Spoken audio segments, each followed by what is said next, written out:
The diskless X1S that's rumored to be in development over at Microsoft will be called the X1S All Digital Edition and launched on May 7th. 2019 That's according to a new leak from Windows Central, which claims to have received documents detailing Microsoft's launch plans for the console. The new device will apparently come with a 1 TB hard drive and will be bundled with popular titles like Sea of Thieves and Minecraft. Forza Horizon 3 thought it will not include a Game Pass subscription. It will also look exactly like the current X1S, sans disk drive and eject button, so do not go expecting a complete redesign. Press first caught wind of the story back in November 2018 Tech site that began circulating the news after speaking to people familiar with the matter.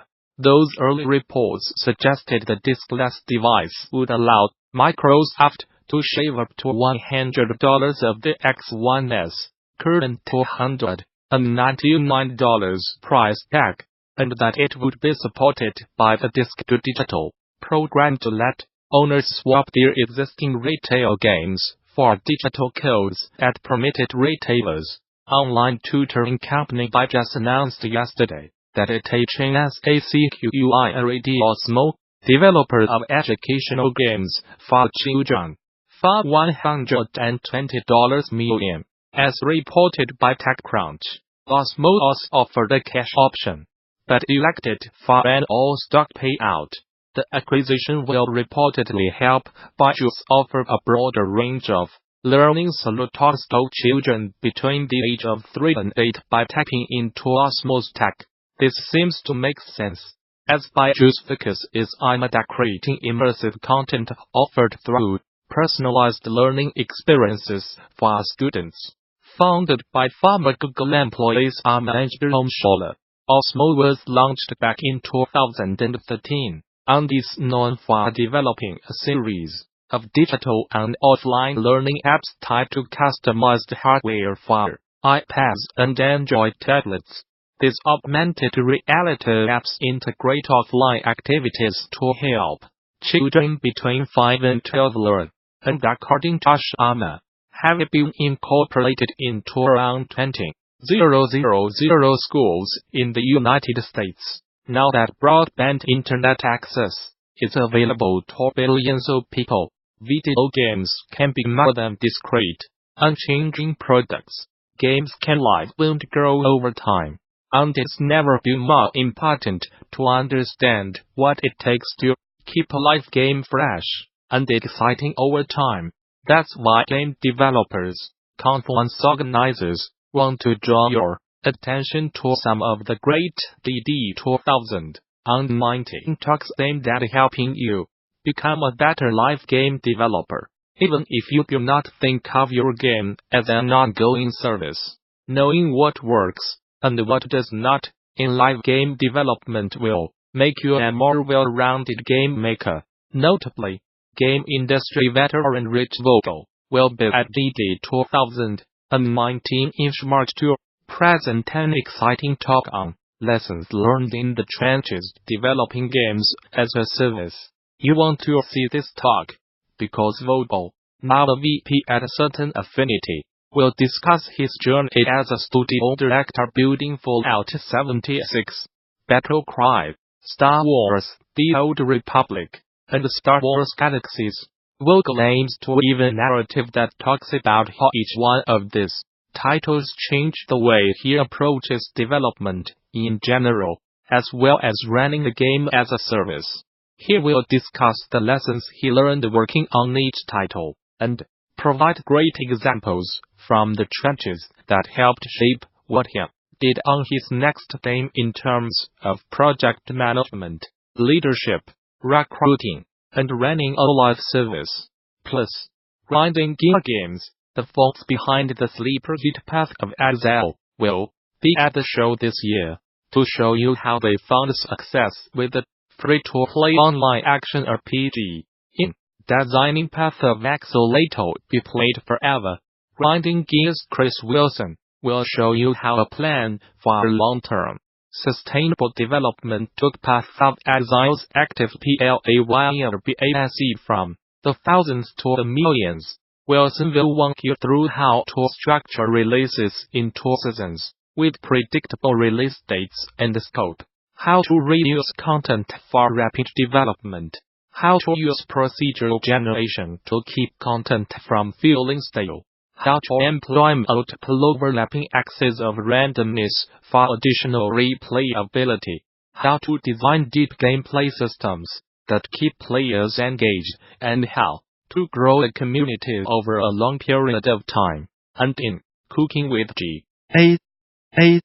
Ask Armello approach to post-launch game content, EGovLeaks, let producer CK will reveal how the studio successfully pivoted to tackle a live game during development of the studio's 2015 hit digital BOARDGAM Media Rami LLONOBODY planned on it being a live game. But that's what ended up happening. Come to this talk to learn what tools, processes and third-party services contributed to the ongoing success of Armello's fast long tail. In addition, you will also learn about community best practices and what studios should be investing in now for future GOS titles. Finally, do not overlook a QA perspective on live game production, presented by Read2Moto-led game tester Michael Mark-Lawson. This talk offers a unique QA perspective on the pitfalls and lessons learned from a growing and evolving game as a service. Working on Heroes Generals, a game that merges first-person shooter action with a strategic layer, where player decisions can turn the tide in an ongoing war. The Read2Moto team has evolved their development and test processes over the years into an effective agile model. Make time to swing by and you will learn how a proven agile test flow for a large production on a live game can improve the quality of the product, lower the risk of failure and make for a happier workplace. You will also walk away with practical advice you can use in your own projects, so do not skip it. Further details on these talks and many more are available now on THEGDC 2019 session scheduler. There you can begin to lay out your GD 2019, which takes place March 18th through the 22nd at the newly renovated Moscone Center in San Francisco. Bring your team to GD, register a group of 10 or more and save 10% on conference passes. Learn more.